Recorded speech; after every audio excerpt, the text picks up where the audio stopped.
Монгол орны нутаг археологийн дурсгал их сурвалжаар арвин баялаг. Дурын нэг уулын ингэртэд авхаад очиход археологийн хэрэглэгдэхүүн булш бунхан байж л байдаг. Энэ нь гадны эрдэмтэн судлаачдын гайхлыг төрүүлж Монгол улс бол археологийн музей, галерей юм байна хэмээн дуу алдахад хүргэдэг.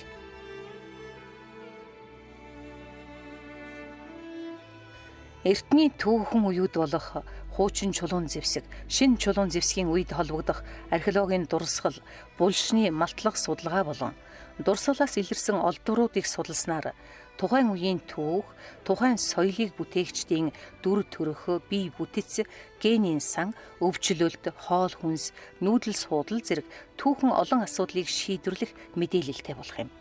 Монголын эртний түүхийг судлан тогтоох археолог, антропологийн энэ мэдээлэл нь Монголчуудын угсаа гарвалыг судлахад түүхийн шинжлэх ухааны нэгэн адил үнэтэй их сурвалж болох ач холбогдолтой юм. Ер нь түүхийн шинжлэх ухаанд их сурвалжийг бол бичгийн, археологийн, антропологийн тэгээд аман гэх мэтлэнгээр олон ангилдаг.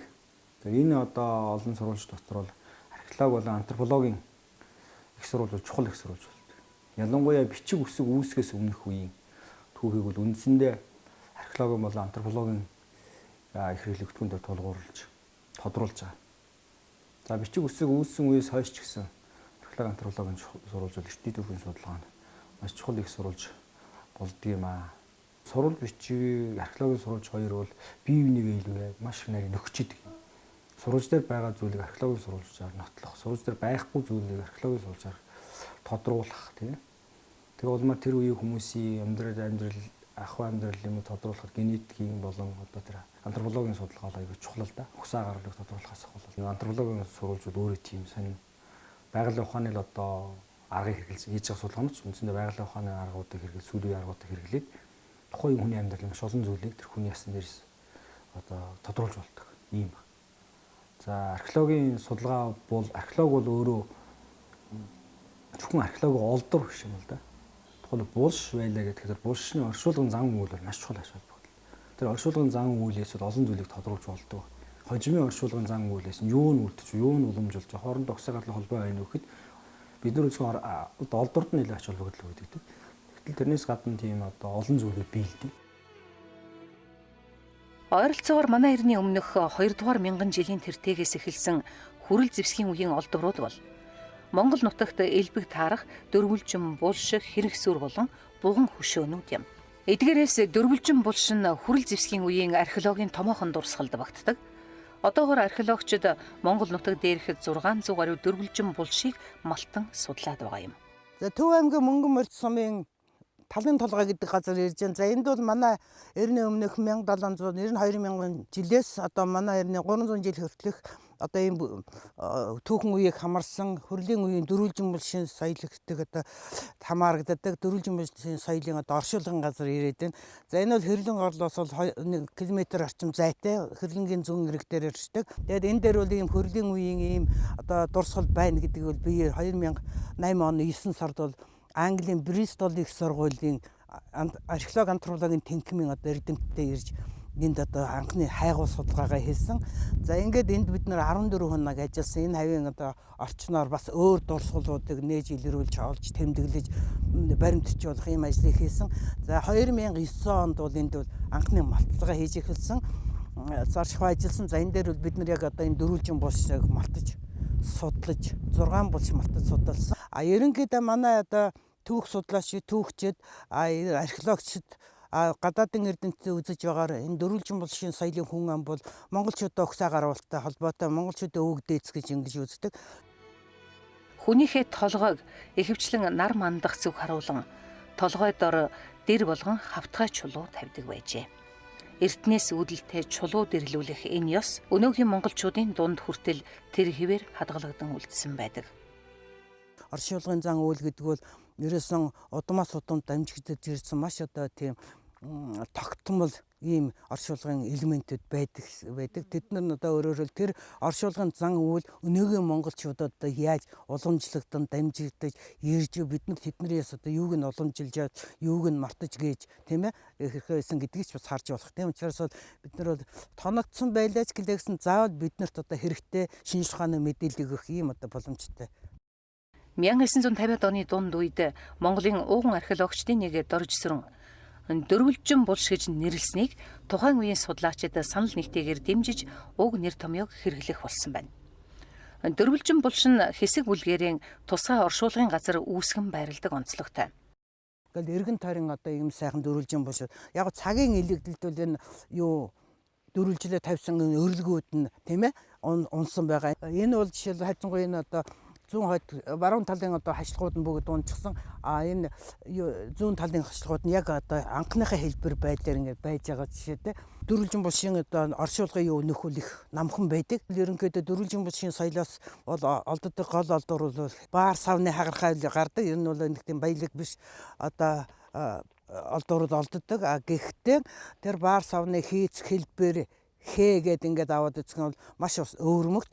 Энэ бол шинжлэх ухааныхын талаас бол биднэрт бол маш их мэдээлэл өгж байгаа. Дөрвөлжин булшнээс бас олддог нэг түгээмэл олдорын нэг бол амтны яс гардаг, малын яс. Тэгээ гол төлөв олддог юм бол яс хүний яслын голд олдож байгаа. Эндээс олдсон хүний яс бол хамгийн гол бодит үнэнд дэвхсэн шинжлэх ухааны нарийн дүгнэлт хийх гол хэрэглэгдэхүүн болдог.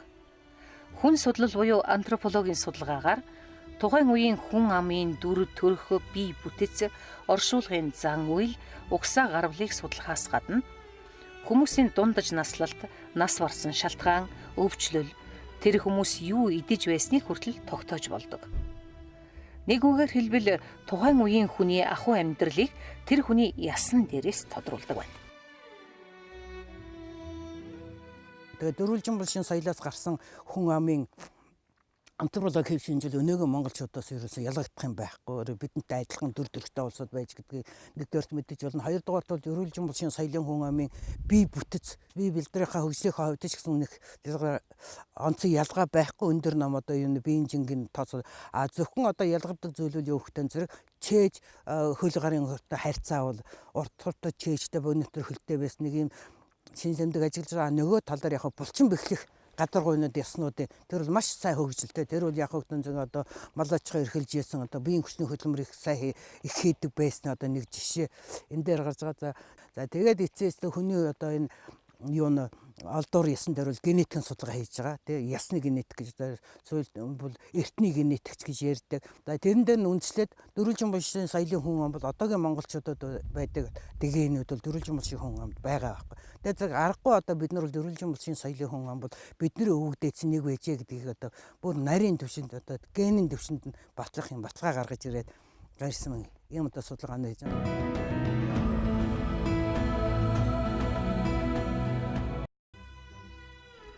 Буган чулууны дурсгал буюу буган хөшөө бол Монгол болон Төв Азийн нутаг дэвсгэр дээр хүрэл ба төмөр зэвсгийн түрүү үед оршин сууж байсан овог аймагуудын түүх соёлын гайхамшигт дурсгал юм.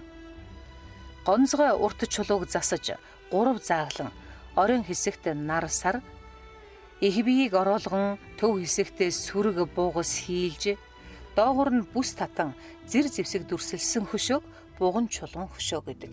Буган чулуун хөшөөг гол төлөв дөрвөлжин булшны баруун урд буланд босгосон байдаг. За бид нар одоо энэ бас хэрлэн голын хөөвөн дээр цагаан нуур гэдэг газар ирж байна. За энэ дээр зэрэгцээ 3 буган чулуу, тэнд нэг онцгойс нэг буган чулуу байж. За буган чулуу бол манай нутгийн баруун хэсэг, Монголын нутгийн баруун одоо бүс нутаг, төв бүс нутаг энэ хавар бол маш өргөн дархалттай. Нэг газар бол баруун одоо буган чулуу зэрэгцээд байх жишээтэй. Буган хөшөөг эрдэмтэд 100 орчим жилийн тэртегээс судалж, Төв Азийн нутагт 700 орчим буган чулуун хөшөө олж илрүүлснээс хамгийн их буюу 550 орчим нь Монгол улсын нутгаас олдсон байна. Буган хөшөө нь Баатар дайчин эрчүүдэд зориулагдсан дурсгал бөгөөд түүнийг өвч бүрэн зэвсэгтэй дүрсэлсэн байдаг. Буган чулуу өөрөө бол тахилгын байгууламж тийм ээ аль нэг одоо тухайн үеийн одоо хамгийн одоо нийгмийн дэрхүүлэх хэсэг юм уусаа баатар хүндэн зориулж бас янз янзын таамаглал байдаг л да зориулж ингэж босгосон төлөөлөж босгосон ийм одоо дурсгал гэж үздэг. Яг нь тахилгын байгууламж гэж үзээд ингээ малтах судалгаа хийгээд ингээ үзэхдээ зөв эндээс бол адууны толгой тийм ээ адууны яс гардаг. Хүний яс бол ерөөсө гардаггүй эндээс.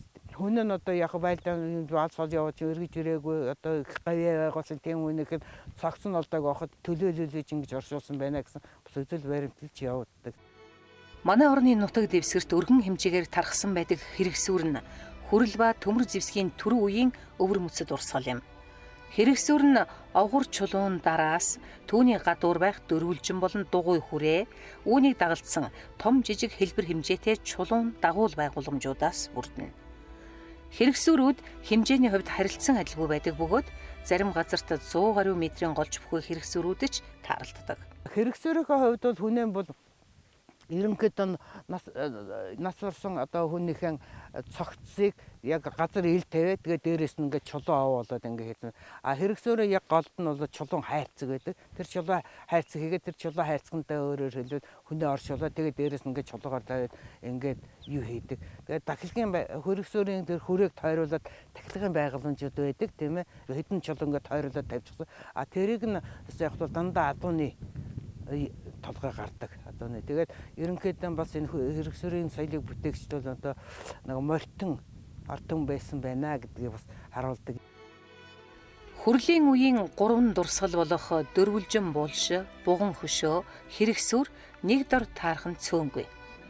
Тухайлбал хэрлэн голын хөвөн дээр орших цагаан нуур гэдэг газар хүрлийн үеийн эдгээр дурсгал бүгд бий.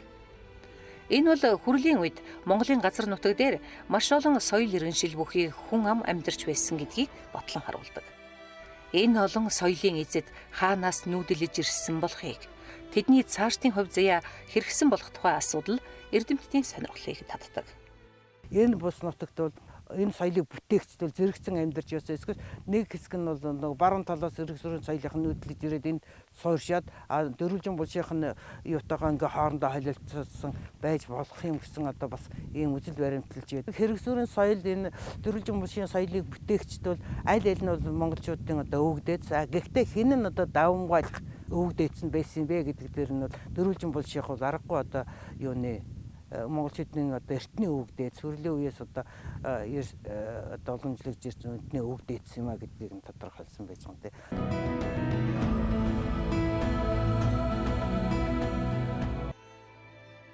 Төв аймгийн Эрдэнэ сумын нутаг Баян цогт уулын баруун хойно орших Түргийн хаант улсын 3 хааны зөвлөх байсан мэрэгэн сайд Тоникүкт зориулан босгосон тахилын онгон бүхий дурсгал нь Түргийн үеийн ховор нандин дурсгалуудын нэг юм.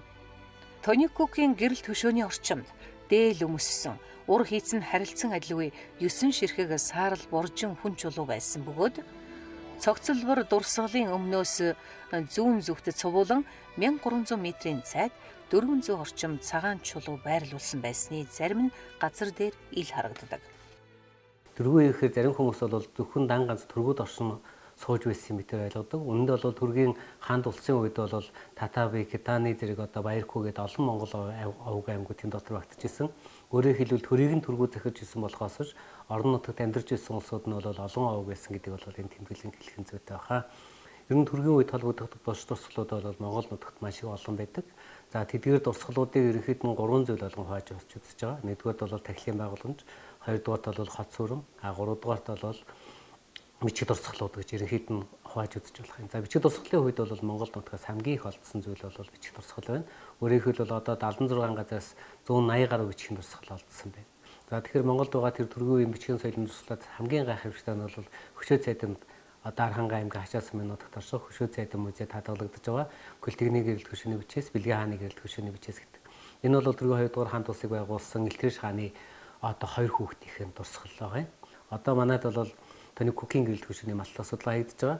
За Тоникүкийн үед бол Капкан хааны зөвлөх байсан. Капкан гэдэг нь бол Илтгэрш хааны дүү. Капкан гэж хаан байсан. За бол бичгийн дурсгалуудаас Бөгөө хаан гэж тэмдэглэгдээд энэ хүний бол зөвлөх сайд байсан.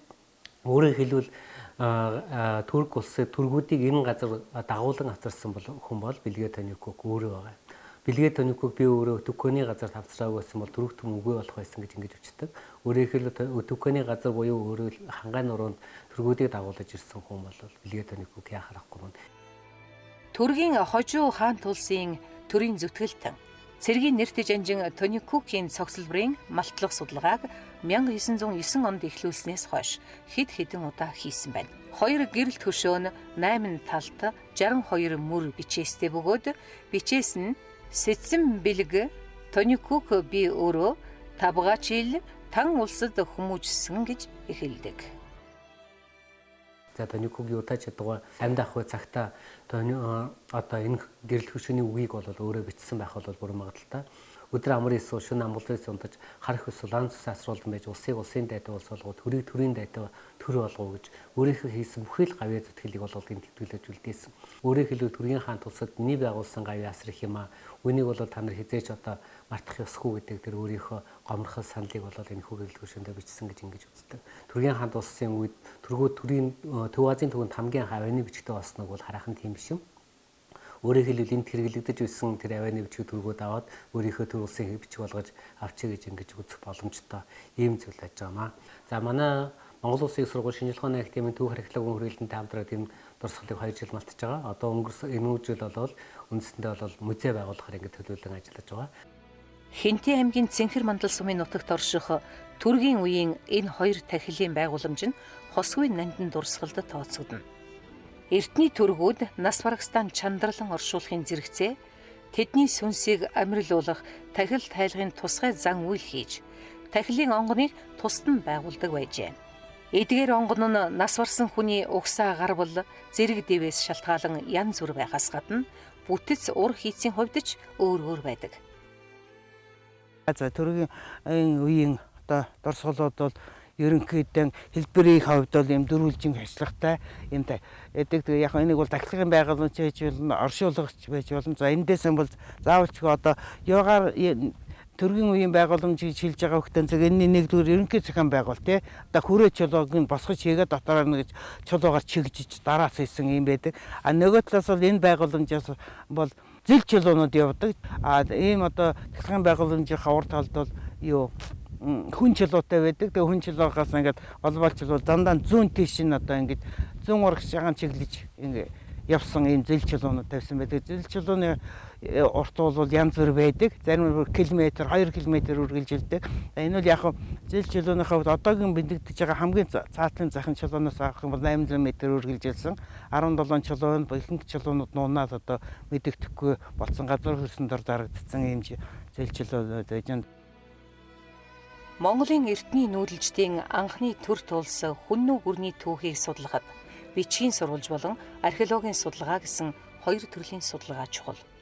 Археологийн сурвалжаас ихэвчлэн хүннүү булшны малтлаг судалгаа байдаг. Монголд илэрч тэмдэглэгдсэн хүннүү булшны дийлэнх нь цаграг хэлбэрийн чулуун дараасаар танигдах жирийн жижиг булшнууд юм.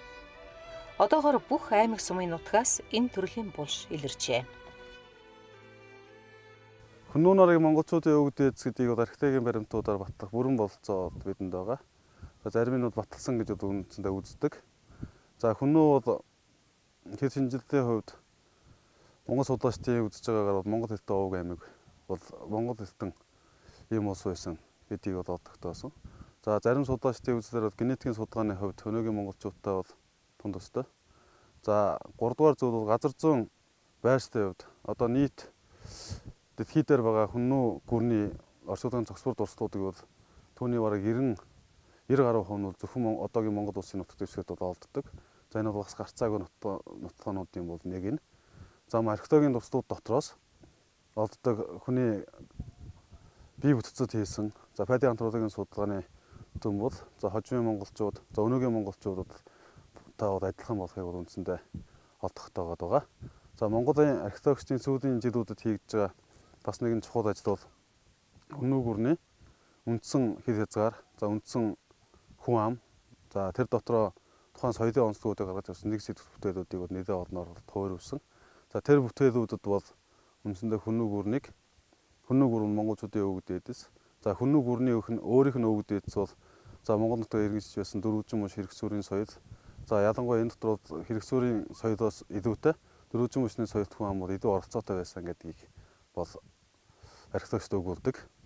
За хүнүүгийн буш орчуулгын зохис бүр хоёр үндсэн төрөлтэй байдаг. Нэг нь язгууртны буш, хүнүүгийн жирийн гэдэг юм буш гээд.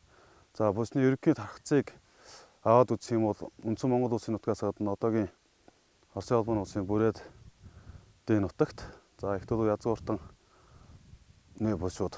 За тэгээд хүнүүгийн жирийн гэдэг буснууд бол Монголын бараг бүх бүс бүслүүр хязгаар нутгуудад бол олдоод байгаа. Хүннүүгийн жирийн булшнууд голчлон олноор бөөгнөрч оршуулгын газар үүсгэсэн байдаг. Цөөн нь 10 хүртэлх, олон нь хэдэн зуун булшнаас бүрдэнэ.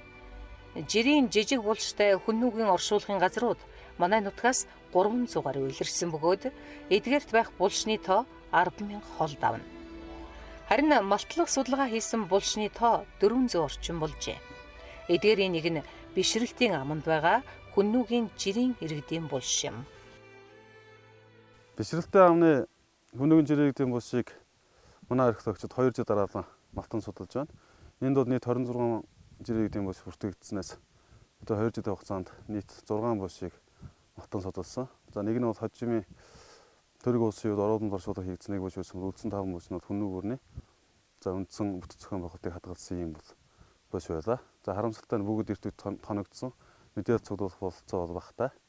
За ийм дурсдууд бол байна. Гэтэ үндсэн хүннүү бүсний бүтэц зохион байгуулалт зөвчиг за гүн за оршуулгын хүний байрлал хүний тавилт за эд өдөг зэрэг зүйлнүүдэнд хүннүү бүрний оршуулгын үндсэн шинжийг бол бүрэн харуулж идэг.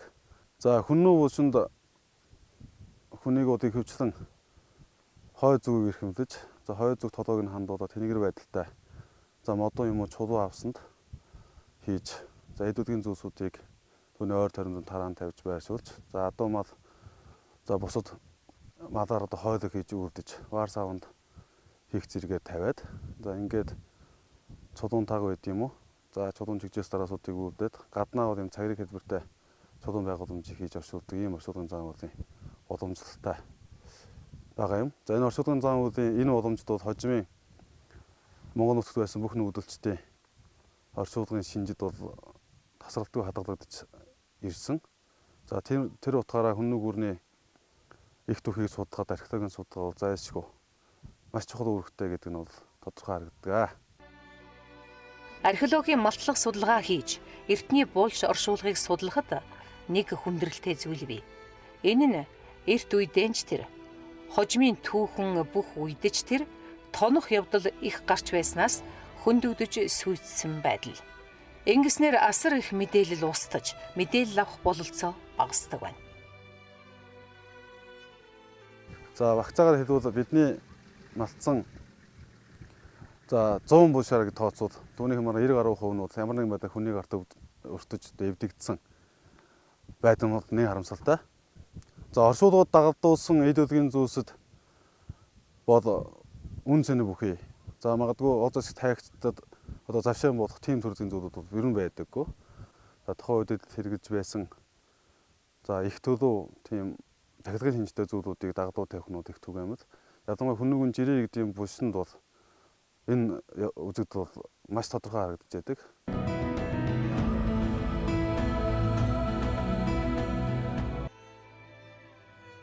Дундад зууны монголчуудын соёл иргэншлийн түүхийг судлах үндсэн сурвалжийн нэг нь тэдний үлдээсэн булш оршуулгын дурсгалууд юм. Монголын үеийн оршуулгын дурсгалууд нь чулуун ба шороон овоолгот булш, хадны ба агуйн оршуулга, бунхан гэсэн үндсэн 3 хэлбэртэй байдаг. Монголчуудын оршуулах зан үйлд газар дор байгуулсан гэр хэлбэртэй бунханд үхэгсдийнхээ хүүр шарлийг нууцлан оршуулах өөрмөц зан үйл байжээ. Гэвч дундад эртний монголчуудын булшны энэ хэлбэрийг өнөөгийн Монгол улсын нутагт одоогоор хараахан илрүүлэн судлаагүй байгаа юм. Дундад эртний монгол булшнуудыг бол одоо ерөнхийд нийгмийн статусын хувьд бол хаад язгууртны жирийн хүмүүс ингэж одоо ангилдаг. За хаад язгууртны булшиг бол одоо нэгч одоо олж тогтоогоогүй. Гэвч одоо чинэлэг одоо баялаг олдортой язгууртан гэмээр ийм булшнуудыг бол бас малтсан байна. За энэ байдлаас авч үзэхэд бол одоо энэ оршуулгын зан үйлд бол өмнөх үеэс уламжилсан зүйлүүд байдаг. За мөн яг Монголын үеийн гэсэн юм тодтолтой, онцлогтой юм зүйлүүд байна. За жирийн иргэдийн буушны хувьд бол Монгол оронд бол юм чулуун дараас овоолгохтой юм буушнууд бол зөнхөлдөг. За энд бол ер нь одоо тэр үед одоо нийгэм нэлээд хөгжөөд оршуулгын сануулнууд нэгдмэл болсон. За энд бол одоо хүртэл одоо монголчууд одоо нас болсон одоо өвдөцсөн нутглуулах газрыг сонгож авдаг заншилтай бол ойролцоо. Ер нь одоо уулын ингэр нар байнг тусах одоо ингэр ээвэр газрыг сонгодог. За тэгээд одоо хүүрийн толгойг бол хойд зүг рүү чиглүүлдэг. За өгсдийн доор одоо чулуун дээр тавьж ингэж тавьдаг энэ замуулууд одоо хүртэл уламжлагдсан байх юм. Хинтээ аймгийн Цэнхэр мандал сумын нутагт орших хар зүрхний хөхнөр. Энэ газар 1189 оны шаргчин дахиа жил Тэмүүжинг хамаг Монголын хаан ширээнд залан Чингис хаан цол өргөмжилсөн түүхтэй. Нуурын ирэг дээр Чингис хааны мэндэлсний 840 жилийн ойд зориулан хөшөө босгосон байна. Монгол улсын түүхийн хуудаснаа тэмдэглэгдсэн чухал үйл явдлууд энд тохиож байсан газар. Тэр ч үүднээс гадаад дотоодын судлаач эрдэмтдийн судалгаанд үн цэнтэй газар хэвээрэн үлдсэн юм. 13 дугаар зууны ихээр